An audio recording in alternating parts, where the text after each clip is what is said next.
ಅಯ್ಯೋ, ನಮ್ ಮಾತ್ ಯಾರ್ ಕೇಳ್ತಾರಪ್ಪ ಇಲ್ಲಿ. ಇದ್ದಾರೆ, ಎಲ್ಲರ ಮಾತು ಎಲ್ಲರೂ ಕೇಳುವಂತಹ ಬಾನುಲಿ ಕೇಂದ್ರವಿದೆ. Radio active. ಇಲ್ಲಿ ಎಲ್ಲರ ಧ್ವನಿಗಳಿಗೂ ಜಾಗವಿದೆ. ಕಷ್ಟ ಕೇಳುವ ಕಿವಿಗಳಿವೆ, ಸಾಂತ್ವನ ಹೇಳುವ ಹೃದಯಗಳಿವೆ, ಸಹಾಯ ಮಾಡುವ ಕೈಗಳಿವೆ. ನಾವೆಲ್ಲರೂ ಒಂದೆನ್ನುವ ಮನಸ್ಸುಗಳಿವೆ. ಕೇಳುವ ಹೇಳುವ ಒಟ್ಟಾಗಿ ಬೆಳೆಯುವ ರೇಡಿಯೋ ಆಕ್ಟಿವ್ ನಮ್ಮೆಲ್ಲರ ಧ್ವನಿ. 90.4 ಮೆಗಾಹರ್ಟ್ಸ್ ತರಂಗಾಂತರದಲ್ಲಿ ಪ್ರಸಾರವಾಗುವ ಬಾನುಲಿ ರೇಡಿಯೋ ಆಕ್ಟಿವ್. ಬಿತ್ತುವ ಅನುಭವ ದೇವಿಗೆ ಅನುಭವ, ನಿಮ್ಮಿ ಅನುಭವ ಬದುಕಿನ ಅನುಭವ.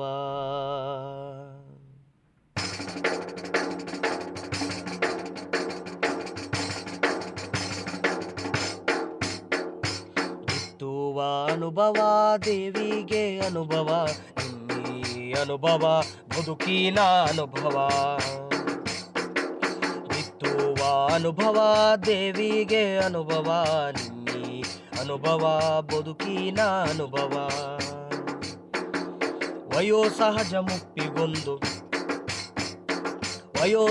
ಮುಪ್ಪಿಗೊಂದು ಸವೆಸ ಬಂದ ಹಾದಿಯ ನೆನಪಿಗೊಂದು ದೇಹವೆಂಬ ನರನಾಡಿ ಎಲುಬುಗಳ ಮತ್ತಕ್ಕೊಂದು ಎದೆಯ ಒಳಗೆ ಅರಿವಿಗೊಂದು ಜೀವ ನೀಡುವ ಚೈತನ್ಯ ಜ್ಞಾನ ವಿಜ್ಞಾನದ ಬೆಳಕು. ಬಿತ್ತುವ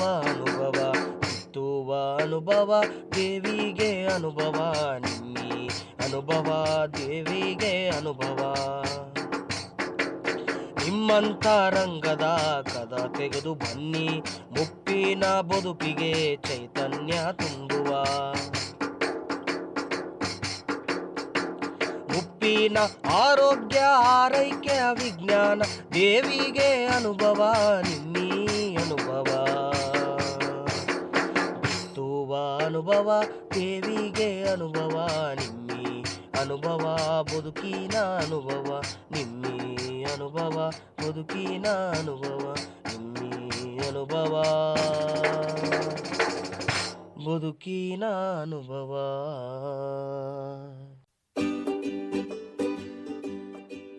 ನಮಸ್ಕಾರ ಕೇಳುಗರೆ, ನೀವು ಕೇಳ್ತಾ ಇದ್ದೀರಿ 90.4 ಕಂಪನಾಂಕಗಳ ಸಿಆರ್ ರೇಡಿಯೋ ಆಕ್ಟಿವ್. ಇದು ಬೆಂಗಳೂರಿನ ಮೊಟ್ಟಮೊದಲ ಸಮುದಾಯ ಬಾನುಲಿ ಕೇಂದ್ರ, an initiative of the department of media studies, Jain deemed to be university. ನಾನು ನಿಮ್ಮ ರೇಡಿಯೋ ಗೆಳತಿ ಪದ್ಮಪ್ರಿಯ. ಇವತ್ತಿನ ಅನುಭವ ಕಾರ್ಯಕ್ರಮಕ್ಕೆ ತಮ್ಮೆಲ್ಲರಿಗೂ ಆತ್ಮೀಯ ಆದರದ ಸ್ವಾಗತ. ಕೇಳುಗರೆ, ಅನುಭವ ಕಾರ್ಯಕ್ರಮದ ಪ್ರಾಯೋಜಕರು ವಿಜ್ಞಾನ ಪ್ರಸಾರ ಮತ್ತು ಅಳಗಪ್ಪ ವಿಶ್ವವಿದ್ಯಾನಿಲಯ ಹಾಗೂ project is conceived by doctor Sridhar, mentored by Saisudha. ಕೇಳುಗರೆ, ಹಾಗಾದರೆ ಇವತ್ತಿನ ಅನುಭವ ಕಾರ್ಯಕ್ರಮದಲ್ಲಿ ಯಾರಿದ್ದಾರೆ ಅಂತ ತಾವೆಲ್ಲ ಕುತೂಹಲದಿಂದ ಕಾಯ್ತಾ ಇದ್ದೀರಿ ಅಂತ ನನಗೆ ಗೊತ್ತು. ಕೇಳುಗರೆ, ಇವತ್ತು ನಮ್ಮ ಜೊತೆ ಇದ್ದಾರೆ ಅನುಸೂಯ ಶರ್ಮಾ ಅವರು. ಅನುಸೂಯ ಶರ್ಮಾ ಅವರ ವಿಶೇಷತೆ, ಇವರೊಬ್ಬ ಹಿರಿಯ ನಾಗರಿಕರಾಗಿದ್ದಾರೆ ಮತ್ತು ನಮ್ಮ ಬೆಂಗಳೂರು ನಗರ ಪ್ರದೇಶದಲ್ಲಿ ಮೊಟ್ಟ ಮೊದಲ ಹಿರಿಯ ನಾಗರಿಕರ ಆರ್ಗ್ಯಾನಿಕ್ ಟೆರೆಸ್ ಗಾರ್ಡನ್ನ ಮಾಡ್ತಾ ಇದ್ದಾರೆ. ಬನ್ನಿ ಹಾಗಾದರೆ ಅವ್ರನ್ನ ಇವತ್ತು ಕಾರ್ಯಕ್ರಮಕ್ಕೆ ಬರಮಾಡ್ಕೊಳ್ತಾ ಅವರು ಈ ಒಂದು ಆರ್ಗ್ಯಾನಿಕ್ ಟೆರೆಸ್ ಗಾರ್ಡನಿಂಗ್ ಬಗ್ಗೆ ಏನು ಹೇಳ್ತಿದ್ದಾರೆ ಹಾಗೂ ನಮ್ಮ ಹಿರಿಯ ನಾಗರಿಕರು ಸಾಕಷ್ಟು ಜನ ಕಾರ್ಯಕ್ರಮದಲ್ಲಿದ್ದಾರೆ, ಅವರು ಏನೆಲ್ಲ ಪ್ರಶ್ನೆಗಳನ್ನ ಕೇಳ್ತಿದ್ದಾರೆ ಅಂತ ಕಾರ್ಯಕ್ರಮದ ಮೂಲಕ ಕೇಳಿ ಬರೋಣ. ಮೆಡಿಸಿನಲ್ ಪ್ಲಾಂಟ್ಸ್ ಬೆಳೆಸೋದಕ್ಕೆ ಏನಾರ ಸಜೆಷನ್ ಇದೆಯಾ? ಮೆಡಿಸಿನಲ್ ಪ್ಲಾಂಟ್ಸ್ ಬೆಳೆಸಬಹುದಮ್ಮ, ತೊಂದ್ರೆ ಏನಿಲ್ಲ. ನಾ ಹೇಳಿದೆ ದೊಡ್ಡಿಪತ್ರೆ, ಆಮೇಲೆ ಇದು ಅಮೃತ ಬಳ್ಳಿ, ಈ ತರಹದ್ದು ದಿನನಿತ್ಯ ಬಳಸುವಂತದ್ದು ನೆಲೆನೆಲ್ಲಿ ಗಿಡಗಳು, ಭೃಂಗರಾಜದ ಗಿಡ, ಇವುಗಳನ್ನೆಲ್ಲ ಖಂಡಿತವಾಗಿ ಬೆಳೆಸ್ಕೋಬಹುದು. ಹಿಪ್ಲಿ ಬೆಳೆಸ್ಬೋದು, ಮೆಣಸು ಬೆಳೆಸ್ಬೋದು. ಇದಕ್ಕಾಗಿ ಸ್ಪೆಷಲ್ ಆಗಿ ಏನು ಮಾಡ್ಬೇಕಾದಂತಿಲ್ಲ. ಹೇಳಿದ್ನಲ್ಲ ನಾನು ನಿಮ್ಗೆ, ಕೆಲವು ಸತಿನಲ್ಲಿ ಕೆಲವು ಗಿಡಗಳಿಗೆ, ಅಂದ್ರೆ ಈಗ ಫಾರ್ ಎಕ್ಸಾಂಪಲ್ ನಾವು ಸ್ವಲ್ಪ ವಾಸನೆ ಇರುವಂತಹ ಗಿಡ ಅಂದ್ರೆ ತುಳಸಿ ಗಿಡ ಇರ್ಬೋದು, ದೊಡ್ಡಿಪತ್ರೆ ಇರ್ಬೋದು, ಮತ್ತೆ ವಾಸನೆ ಬರುವಂತದ್ದು ಕಾಮಕಸ್ತೂರಿ ಗಿಡ ಇರ್ಬೋದು, ಮರುಗದ ಗಿಡ ಇರ್ಬೋದು, ಪಚ್ಚೆತೆನೆ ಇರ್ಬೋದು. ಇಂಥ ಗಿಡಗಳಿಗೆ ಏನಾಗತ್ತೆ ಅಂತ ಹೇಳಿದ್ರೆ ಮೇಲೆ ಅದಕ್ಕೆ ಕಾಂಪೋಸ್ಟ್ ಬೇಕಾಗ್ತದೆ. ಅದು ನ್ಯೂಟ್ರಿಷನ್ ತುಂಬಾ ಎಳ್ಕೊಳತ್ತೆ. ಆ ನ್ಯೂಟ್ರಿಷನ್ ಕೊಟ್ಟಾಗ್ಲೇನೆ ಅದರಲ್ಲಿರುವ ವಾಸನೆ ಆಚೆ ಬರೋದು. ಬೇಸಿಲ್ ಗಿಡಗಳಿರ್ಬೋದು, ಈ ತರದ್ದೆಲ್ಲ ಉಣ್ವೆ. ಆದ್ರೆ ಯಾವುದೇ ಮೆಡಿಸಿನಲ್ ಪ್ಲಾಂಟ್ ನ ಕೂಡ ನಾವು ಧಾರಾಳವಾಗಿ ಸಣ್ಣ ಪಾಟುಗಳಲ್ಲಿ, ಕುಂಡಗಳಲ್ಲಿ ಬೆಳ್ಕೊಳ್ಳೋಕೆ ಸಾಧ್ಯತೆ ಇದೆ. ಮ್ಯಾಮ್ ನಮಸ್ತೆ. ಟೆರೆಸ್ ಮೇಲೆ ಗಾರ್ಡನ್ ಮಾಡೋದ್ರಿಂದ ಏನೇನು ಅನುಕೂಲಗಳಿದೆ, ಆಮೇಲೆ ಅದಕ್ಕೆ ಎಷ್ಟು ಸಮಯ ಹಿಡಿಸ್ಕೊಳ್ಳುತ್ತೆ? ಸಮಯ ನಾವು ಕೊಟ್ಟಷ್ಟು ಹಿಡಿಸ್ಕೊಳತ್ತಮ್ಮ. 4 ಗಂಟೆ ಕಾಲ ಬೇಕಾದ್ರೂ ಕೆಲಸ ಮಾಡ್ಬೋದು, ಅಲ್ಲಿ ಒಂದೇ 1 ಗಂಟೆ ಬೇಕಾದ್ರೂ ಮಾಡ್ಬೋದು. ಯಾಕೆಂದ್ರೆ ಬೇಸಿಕ್ ಆಗಿ ಗಿಡಕ್ಕೆ ನೀರ್ ಹಾಕೋದ್ ಕೆಲ್ಸ ಇರುತ್ತೆ, ಕಳೆ ಕೀಳೋದೊಂದ್ ಕೆಲಸ ಇರುತ್ತೆ, ಗೊಬ್ಬರ ಹಾಕೋದೊಂದ್ ಕೆಲಸ ಇರುತ್ತೆ, ಔಷಧಿ ಹೊಡಿಯೋದೊಂದ್ ಕೆಲಸ ಇರುತ್ತೆ. ಇವುಗಳನ್ನ ಹೊಂದಿಸ್ಕೋಬೇಕು ಅಷ್ಟೇನೆ. ಮತ್ತೆ ಏನ್ ಬೇಕಾದ್ರೂ ಬೆಳಿಬೋದು, ಬೆಳೆಯೋದ್ರ ವಿಷಯದಲ್ಲಿ ಏನು ತೊಂದರೆ ಇಲ್ಲ. ಸಮಯ ಮಾತ್ರ ನೀವ್ ಎಷ್ಟು ಕೊಡಕ್ ಸಾಧ್ಯ ಇದೆ.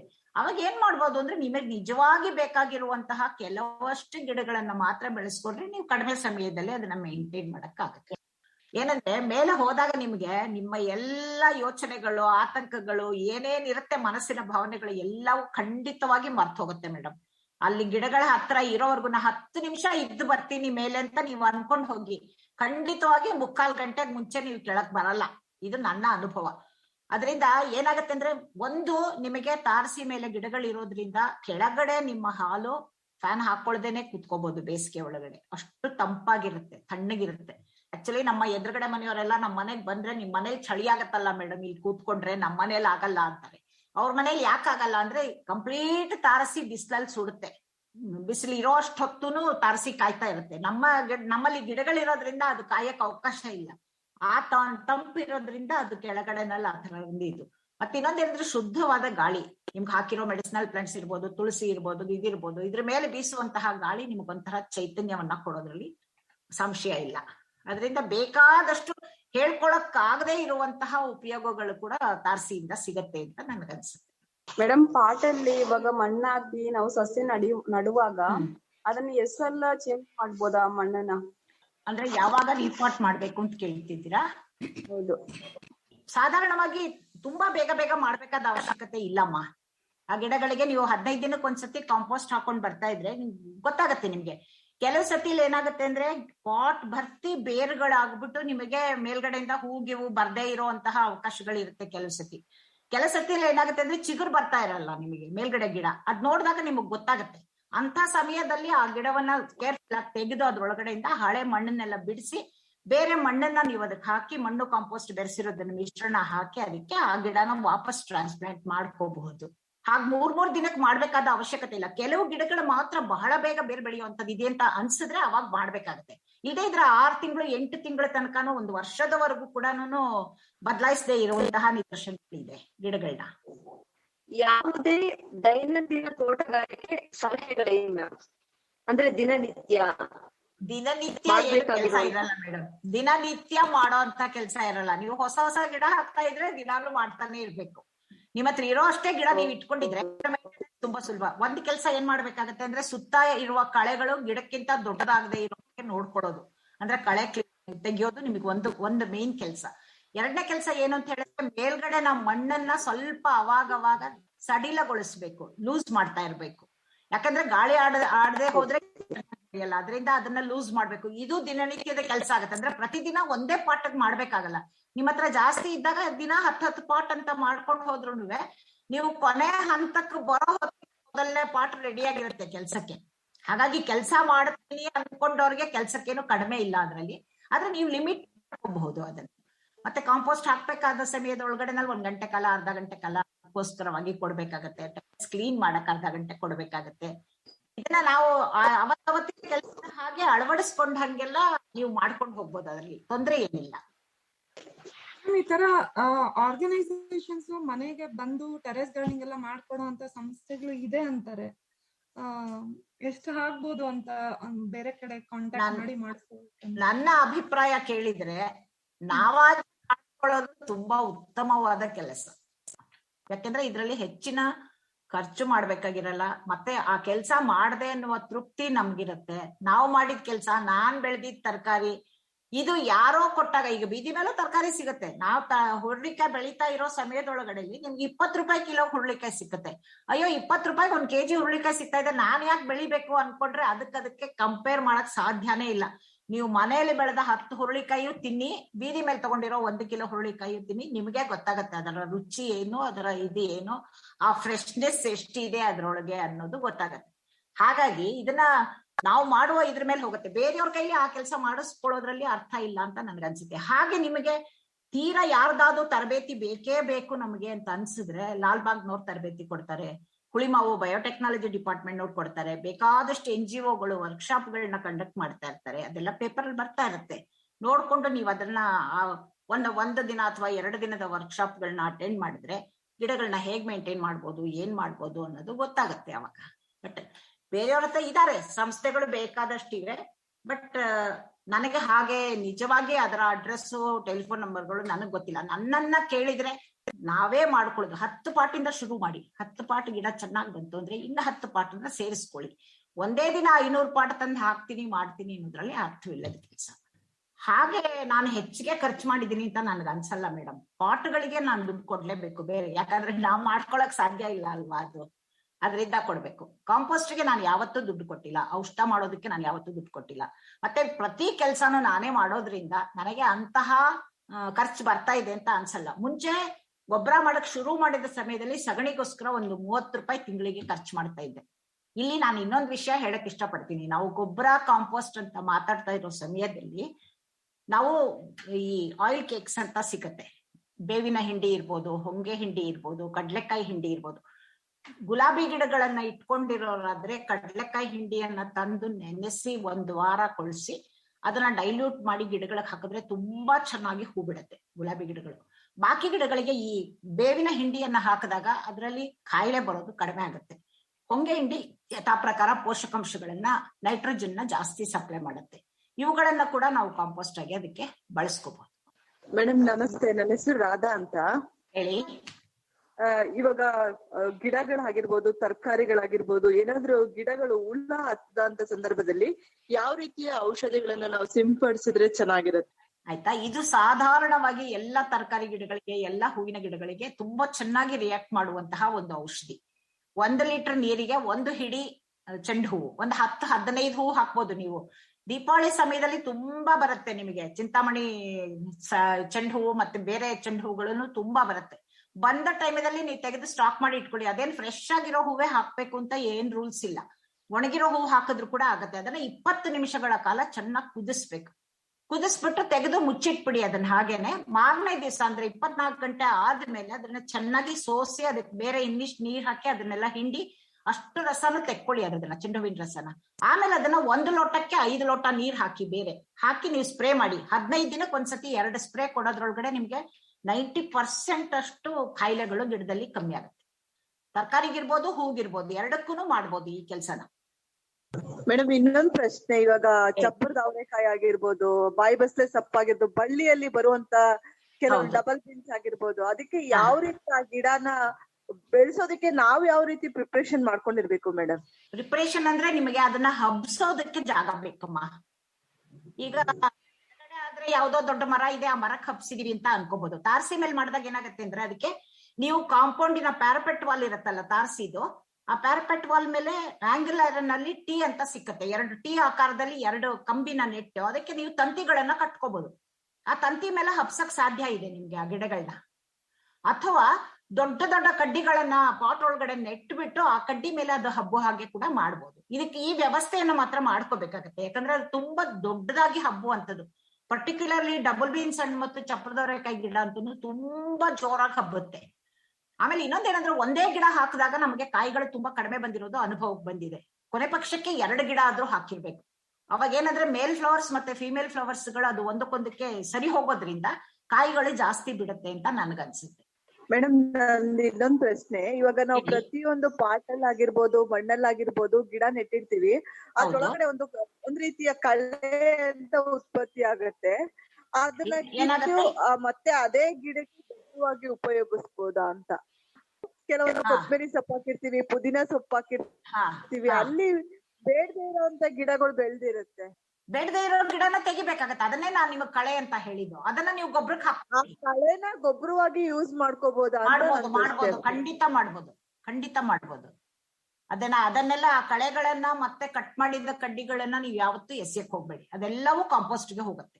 ಮತ್ತೆ ಇನ್ನೊಂದು ವಿಷಯ ಜ್ಞಾಪಕ ಇಟ್ಕೋಬೇಕೇನು ಅಂತ ಹೇಳಿದ್ರೆ, ಈಗ ನಾವ್ ಈ ಪಾಟ್ ಅಲ್ಲಿ ಯಾವ ತರಕಾರಿಯನ್ನ ಬೆಳೆದಿದೀವೋ ಮುಂದಿನ ಬಾರಿ ಅದನ್ನ ತೆಗೆದ ಮೇಲೆ ಅದೇ ತರಕಾರಿನ ಬೆಳೆಯಕ್ ಹೋಗ್ಬಾರ್ದು. ಅದ್ರೊಳಗೆ ಅಂದ್ರೆ ಈಗ ಉದಾಹರಣೆಗೆ ನಾವು ಬದನೆಕಾಯಿ ಬೆಳೆದಿದೀವಿ ಅಂತ ಇಟ್ಕೊಳ್ಳಿ, ಬದನೆಕಾಯಿ ಬೆಳೆದಿದ್ದ ಪಾಟ್ ಒಳಗಡೆ ನೆಕ್ಸ್ಟ್ ಟೈಮ್ ಮಾಡುವಾಗ ಏನಾದ್ರೂ ಒಂದು ಸೊಪ್ಪಿನ ಗಿಡವನ್ನ ಹಾಕೊಳ್ಳಿ.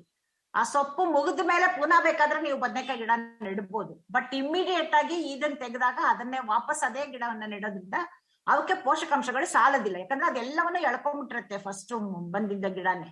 ಹಾಗಾಗಿ ಅದಕ್ಕೆ ನೀವು ಬೇರೆ ಗಿಡವನ್ನ ಅಂದ್ರೆ ಬದಲಾಯಿಸ್ಕೋಬೇಕು, ಬೆಳೆ ಪರಿವರ್ತನೆ ಅಂತ ಹೇಳ್ತೀವಿ ಇದನ್ನ. ಸೊ ಒಂದು ಬೆಳೆ ಬೆಳೆದಿರುವಾಗ ಅದಕ್ಕೆ ಬದಲಾಯಿಸಿ ಬೇರೆ ಬೆಳೆಯನ್ನ ಬೆಳೆಯೋದು ಸೂಕ್ತ ಅಂತ. ಆದ್ರೆ ಸದ್ಯಕ್ಕೆ ನಾನು ಒಬ್ಳೆ ಇದ್ದೀನಿ, ಅದರಿಂದ ಏನು ಮಾಡಕ್ಕಾಗಲ್ಲ, ಬೇರೆಯವ್ರನ್ನ ಕರ್ಕೊಂಡ್ ಬರಕ್ಕಾಗಲ್ಲ. ಬಟ್ ನಾವು ಇದ್ದಾಗ ಎಲ್ಲರೂ ಒಟ್ಟಿಗೆ ಇದ್ದ ಸಮಯದಲ್ಲಿ ನಾವೆಲ್ಲರೂ ಪಾರ್ಟಿಸಿಪೇಟ್ ಮಾಡ್ತೀವಿ ಅದ್ರೊಳಗೆ. ಅದು ಮಾಡುವ ಅಭ್ಯಾಸ ತನಗ್ತಾನೆ ಆಗುತ್ತೆ. ನಾನು ಮುಂಚೆನೆ ಹೇಳಿದೆ ನಿಮಗೆ, ಒಂದ್ ಫೋಟೋ ತೆಗಿ ಅಂತ ಹೇಳಿರಿ, ಇಲ್ದೇ ಒಂದ್ ಚಿಟ್ಟೆ ತೋರಿಸ್ತೀನಿ ಬಾ ಅಂತ ಕರ್ಕೊಂಡು ಹೋಗಿ, ಮಕ್ಳಿದ್ರೆ ಮುದುಕರಿದ್ರೆ ಇನ್ನೇನಾದ್ರೂ ಒಂದ್ ಕೆಲಸ ಹಚ್ಚಿ ಅವರಿಗೆ ಒಂದ್ ಸಣ್ಣ ಕೆಲ್ಸನ, ಧಾರಾಳವಾಗಿ ಎಲ್ರು ಬರ್ತಾರೆ, ಎಲ್ರು ಆರಾಮಾಗಿ ಸಂತೋಷವಾಗಿ ಮಾತಾಡ್ಕೊಂಡು ಕೆಲಸ ಮಾಡ್ಕೊಂಡು ಹೋಗ್ಬೋದು. ಮತ್ತೆ ಕೆಲ್ಸದ ಭಾರ ಕೂಡ ಕಡಿಮೆ ಆಗತ್ತೆ ಅಂತ ಸಮಯದಲ್ಲಿ. ಇವಾಗ ಮತ್ತೆ ನಾವು ನೋಡ್ಬಹುದು, ಈಗ ಸ್ವಂತ ಮನೆ ಇದ್ರೆ ಓಕೆ ಟೆರೆಸ್ ಗಾರ್ಡನಿಂಗ್ ಮಾಡ್ಕೊಳ್ಬಹುದು, ಮಾಡಿ ಅಂತ ಪ್ರೋತ್ಸಾಹಿಸಬಹುದು. ಈಗ ಬಾಡಿಗೆ ಮನೆಗಳಲ್ಲೆಲ್ಲ ಇರ್ತಾರಲ್ವಮ್ಮ, ಅಂದ್ರೆ ಜಾಗ ಇರುತ್ತೆ, ಬಟ್ ಅವ್ರಿಗೆ ಹೇಗೆ ನೀವು ಒಂದು ಚಿಕ್ಕದಾಗಿ ಒಂದು ಗಿಡ ನೆಡೋದ್ರ ಬಗ್ಗೆ, ತರಕಾರಿ ಬೆಳೆಯೋದ್ರ ಬಗ್ಗೆ ಏನ್ ಟಿಪ್ಸ್ ಕೊಡ್ತೀರಿ? ಟಿಪ್ಸ್ ಎಲ್ಲಾರ್ಗು ಒಂದೇ ಮೇಡಮ್. ಆದ್ರೆ ಏನಾಗ್ತಾ ಇದೆ, ನಾನು ನೋಡ್ತಾ ಇದ್ದೀನಿ ಇಲ್ಲಿ ನಮ್ಮ ಸುತ್ತಮುತ್ತ ಇರುವ ಅಪಾರ್ಟ್ಮೆಂಟ್ ಅಲ್ಲಿ ತುಳಸಿ ಗಿಡ ಕೂಡ ಇಟ್ಕೊಳ್ಳೋಕೂಡ್ದು ಮನೆ ಬಾಗ್ಲಿಂದ ಹೇಳ್ತಾ ಇದ್ದಾರೆ ಓನರ್ಸ್.